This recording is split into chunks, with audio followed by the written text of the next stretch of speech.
Hey guys, welcome back to Based MMA. I'm back with another video. The UFC has decided to drop even more fight announcements today. And originally, I actually wasn't going to make a video, but we got so many fight announcements and then they just dropped a big fight announcement that I'm actually pissed off.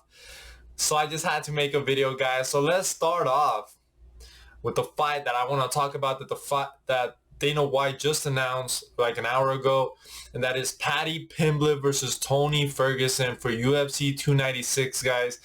I can't believe this is real, man. I mean, we should have seen this coming, knowing the UFC.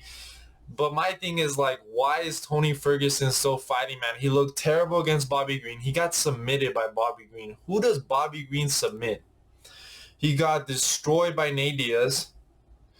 He got destroyed by Michael Chandler. He got knocked out. So Tony Ferguson is on a 7-fight losing streak, and then they're gonna put him against Paddy Pimblett, which is just terrible, man. I know Tony Ferguson is getting sacrificed right now. I really do believe he's going to lose that fight to Paddy Pimblett. I know a lot of people out there, oh, Paddy's going to get fraud check. Paddy, look, I get it. Paddy had a terrible performance against Jared Gordon, but in his other performances, he didn't look that bad. You know what I'm saying? He still has pretty good BJJ, and he's still pretty young, man. This is still a young man's sport, and I just think he's going to be a lot better than Tony Ferguson. Maybe on the feet, it's going to be a little bit competitive, but, man, Tony Ferguson looks so sluggish, man. You know what I'm saying? And I just think Paddy Pimblett has taken some time off. I know he's coming off neck surgery, but I think this time off, I think he's going to make improvements because he did get a lot of criticism after his Jared Gordon performance.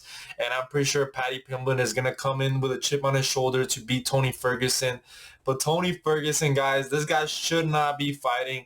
I don't understand why his manager, his family, they don't intervene and tell him, like, you shouldn't be fighting. You know what I'm saying? Like, you're losing, you keep getting finished. You're getting finished by people that don't finish people. You're getting this submitted by Bobby Green. He looked terrible in that performance, man.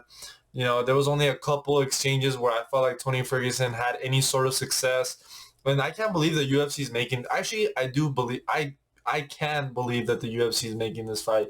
They would do something like this, and it's just like, I don't know, man.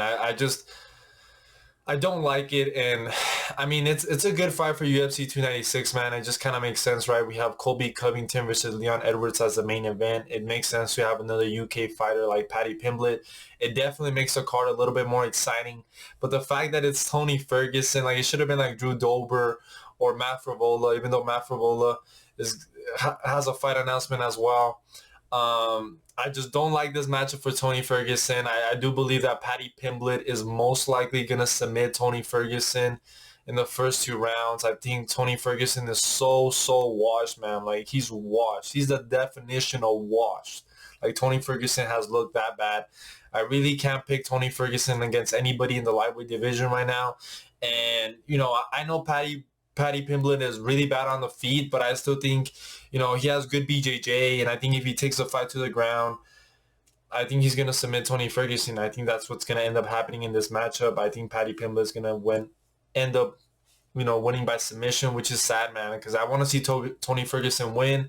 But at this point, I've accepted that Tony Ferguson isn't going to win the fight anymore, just the way he's looked so old, man, all the damage he's taken over his fights.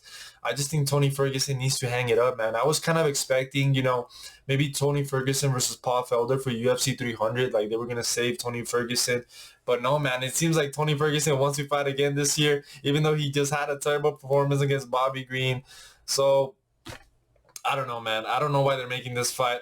And I don't know what's going on with Tony Ferguson management. I mean, I did make a video before UFC 291 pretty much begging Tony Ferguson to pull out of that fight and to retire and to call it a career. I mean, he's had an amazing legacy, and I feel like he's pretty much tarnished his legacy with back-to-back losses. And, I mean, it is what it is. They made that fight. It's whatever.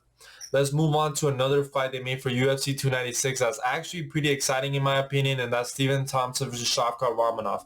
And I know a lot of people, especially the Wonderboy fans, are going to be pretty mad about this fight because they wanted to see Stephen Thompson maybe get a more, better stylistic matchup. But it seems like the UFC is putting Stephen Thompson versus Shavkat Romanov, guys. And the reason why I'm happy about this matchup is because originally the UFC was trying to make Shavkat Romanov versus Kevin Gastelum, which I kind of felt like didn't make any sense, right? Like I felt like Shavkat Romanov needed to fight a contender ranked in the welterweight division that was going to get him closer to the title shot, closer to a number one contender shot. And him fighting Stephen Thompson just makes a little bit more sense. I'm glad that Stephen Thompson is fighting Shavkat Ramanov because at first it seemed like he was ducking, bad stylistic matchups in the welterweight division. But Stephen Thompson is also realizing, like, look, he's 40 years old. If he wants to make any shot at the title, he's going to fight a contender. Like, he has to fight a contender, And fighting somebody like Shavkat Ramanov, who is 19-0, undefeated in his MMA career, has looked phenomenal. Coming off that performance against Jeff Neal, I think Shavkat Ramanov is going to destroy Stephen Thompson, if I'm being honest. I think he could destroy him on the feet. I mean, on the feet, it could get pretty competitive, right? But Wonderboy, Shavkat has a lot of power, and we've seen that Shavkat is pretty durable. So I don't really see Stephen Thompson knocking out Shavkat. Maybe he puts a little bit of a striking clinic, but I think that if Shavkat starts having problems with the striking, I think he could easily take the fight to the ground and get a submission or not get ground control. So I really see Shavkat winning this fight by whatever way he wants. I really think it's an easy fight for Shavkat, but I'm glad he's fighting Stephen Thompson rather than a Kevin Gastelum, which to me just didn't make any sense. I mean, I know a lot of us kind of wanted to see maybe Stephen Thompson versus Ian Gary. That would have been a pretty good stylistic matchup, a pretty fun striking fight, but it seems like the UFC has other plans for Stephen Thompson, and maybe they're kind of punishing him for the fact that he pulled out of the Michel Pereira at UFC 291, and he didn't get paid, and there was all this controversy. So maybe the UFC was like, hey, you gotta fight Shavkat Ramanov if you want another shot to the title. If you beat Shavkat Ramanov, I think Stephen Thompson should get a title shot, man. I mean, he would beat a fighter that is 19-0 in the UFC, a really hot prospect in the welterweight division. And I'm excited that there's some movement in the welterweight division. I mean, I did make a video saying that there was just no movement in the welterweight division, that, they were not booking any fights. None of these ranked welterweights have had any fights booked. So I'm kind of glad that, welterweights are starting to fight now.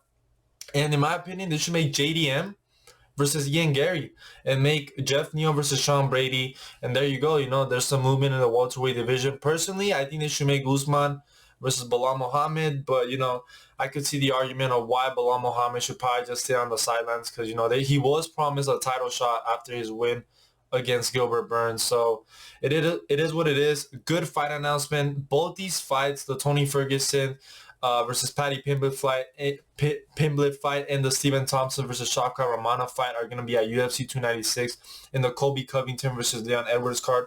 So I'm glad that UFC is going to stack those December cards, man. But I'm just afraid that there's going to be a bunch of pullouts, man, because that's usually how it is. I mean, UFC 292 was also incredibly stacked. And then Jeff Neal pulled out, Song Yadong pulled out. They moved Rob Font to the UFC Fight Night against Corey Sandhagen. So I hope the fights stay intact, guys. But we also got a very exciting matchup: Matt Bola versus Bernat Saint Denis, this French dude that has looked phenomenal, man. That just beat, I believe his name is Thiago Moises. He just beat Moises. He looked incredible in that fight. A really hot contender right now. I think he's gonna beat Matt Frevola by whatever he wants, man. I think Matt Frevola is just not to the level of Bernat Saint Denis, who's an incredible grappler, very durable fighter. I mean, we saw him take some big shots against Moises. So I think this is an incredible matchup. I think this fight is going to be for UFC 295, which is the Jones versus Stipe card. I think that's a great fight, man. That's a great, headline for the prelims or maybe the first fight of the main card. So I'm glad the UFC is stacking these cards with these contenders, man, and they're getting some spotlights on this pay-per-views. So I think that fight's pretty incredible. We also had an announcement for the main event of this UFC Fight Night. That is Rob Font versus Deiveson Figueredo. Deiveson Figueredo is making his bantamweight debut versus Rob Font, man. And I think that fight is going to be pretty exciting. But I think Rob Font is going to outbox him and finish him, guys. I really don't think Deiveson Figueredo has a chance, man. He looked bad in the last Brandon Moreno fight.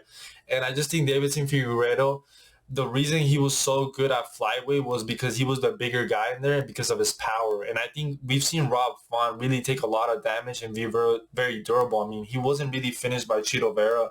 He's very durable. So I don't really see Deiveson Figueredo finishing Rob Font. And I don't see Deiveson Figueredo outboxing Rob Font. You know what I'm saying? So what's Deiveson Figueredo's path to victory? You know what I'm saying? So I think it's going to be a pretty easy fight for Rob Font. I think he's going to outbox Deiveson Figueredo and finish him maybe in the later rounds. But I think that's a good, main event for a UFC fight night, so I'm excited for that. We also got an announcement for Jared Cannonier versus Roman Delfino. Pretty random fight in my opinion. It's kind of weird to see Jared Cannonier fight someone like Roman Delfino, because Roman Delfino was coming off that loss to Marvin Vettori, where personally I thought he beat Marvin Vettori, but he didn't get the decision. Pretty close fight. It was, it was a pretty lackluster fight. Neither guy looked good in that fight, but Jared Cannonier is coming off that incredible performance against Marvin Vettori, where he just absolutely destroyed Marvin Vettori, put a lot of damage on that guy. So it's kind of weird that Jared Cannonier is fighting Roman Delfino. Like, in my opinion, it just kind of made more sense for Jared Cannonier to fight Robert Whittaker. Robert Whittaker is coming off that loss to Dricus du Plessis. And I just think it kind of made sense to run that fight back. They did fight. Robert Whittaker got the decision, but it was a pretty competitive fight. So in my opinion, it kind of made more sense to make Robert Whittaker versus Jared Cannonier. But it seems like the UFC might have other plans for Robert Whittaker, or maybe Robert Whittaker is going to stay on the sidelines, maybe take some time off after that loss. But it's still a pretty good fight for a UFC fight night. I'm excited to see it. I think Jared Cannonier should win that fight with his power and the way he looked against Marvin Vettori, guys. But anyway, guys, those are the fight announcements for today, guys.